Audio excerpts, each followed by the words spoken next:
Question हैं। तो ये है प्रश्न नंबर 1 यानी कि क्वेश्चन नंबर 1। इसमें हमें दिया है क्या शून्य एक परिमेय संख्या है?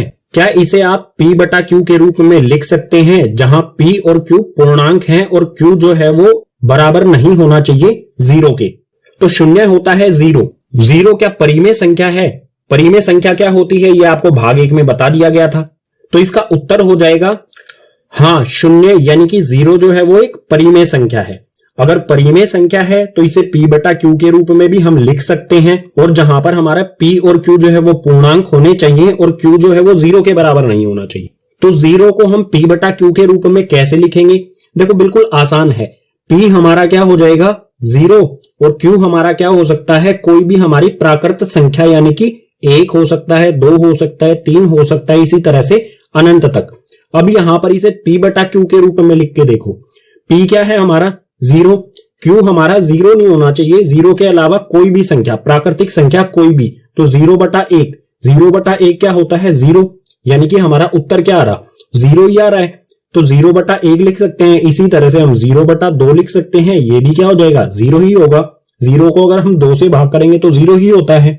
इस प्रकार से ये क्या हो गया p बटा q के रूप में हमने लिख दिया। अगर p बटा q के रूप में लिख दिया तो बिल्कुल श्योर हो जाइए कि जो शून्य यानी कि 0 है वो परिमेय संख्या है। ये हो गया हमारे पहले क्वेश्चन का हल। अब चलते हैं दूसरे पर। अब है प्रश्न संख्या 2 यानी कि क्वेश्चन नंबर 2। इसमें हमें दिया है 3 और 4 के बीच में 6 परिमेय संख्याएं ज्ञात कीजिए। हमें 6 परिमेय संख्याएं ज्ञात करनी है, निकालनी है 3 और 4 के बीच में। तो इसका हल शुरू होता है यहां से। कुल कितनी संख्याएं निकालनी है 6, तो हम यहां पर लिखेंगे 6। जितनी भी संख्याएं हमें निकालनी हो हमेशा क्या करेंगे, उसमें एक जोड़ेंगे। तो यहां पर लिखा है 6, तो मैं इसमें एक जोड़ देता हूं। एक जोड़ने पर ये हो गया 7। अगर हमें 6 की बजाय 8 या 10 संख्याएं निकालनी होती तो उनमें भी क्या करते, 8 जमा 1 कर देते और 10 जमा 1 कर देते। यहां पर हमें 6 ज्ञात करनी है तो 6 जमा 1 कर दिया, तो आ गया हमारा 7। अब इस 7 का हमें क्या करना है, ये 3 लिखेंगे सबसे पहले।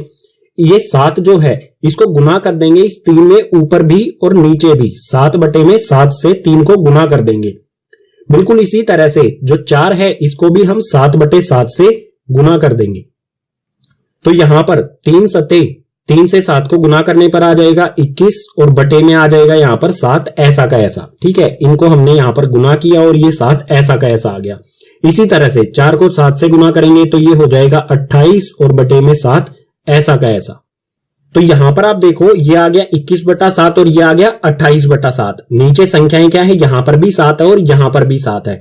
अब क्या करेंगे, हम इनके बीच की संख्याएं लिखेंगे। 21 के बाद क्या आता है, 21 के बाद आता है 22 बटे 7, उसके बाद आता है 23 बटे 7, उसके बाद आता है 24 बटे 7, उसके बाद आता है 25 बटे 7, आगे इसी तरह से 26 बटे 7 और आखिरी में 27 बटे 7।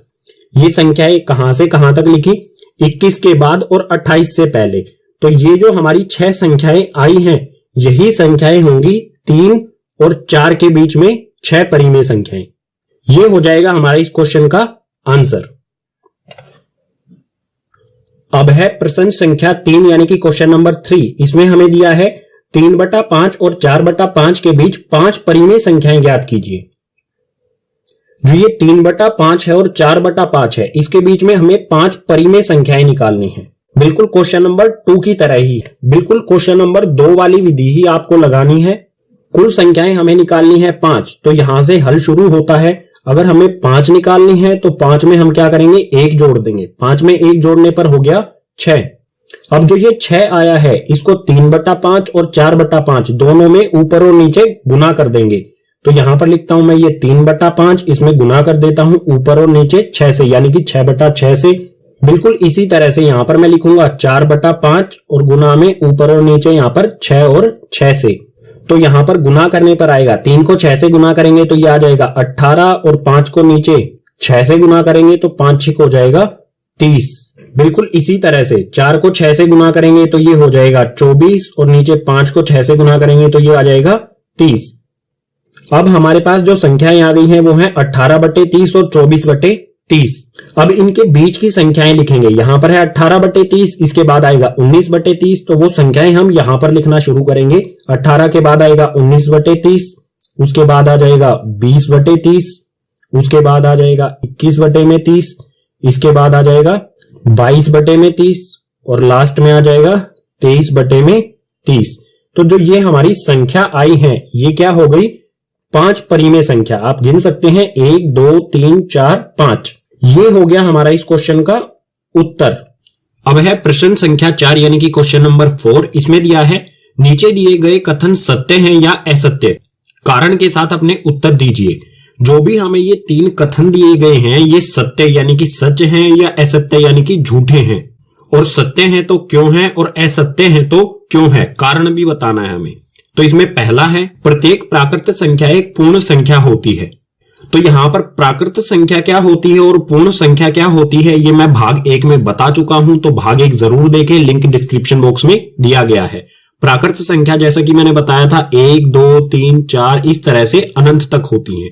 इसी तरह से पूर्ण संख्याएं क्या होती हैं? 0 से शुरू होती हैं और अनंत तक 0 1 2 3 और अनंत तक चलती हैं ये।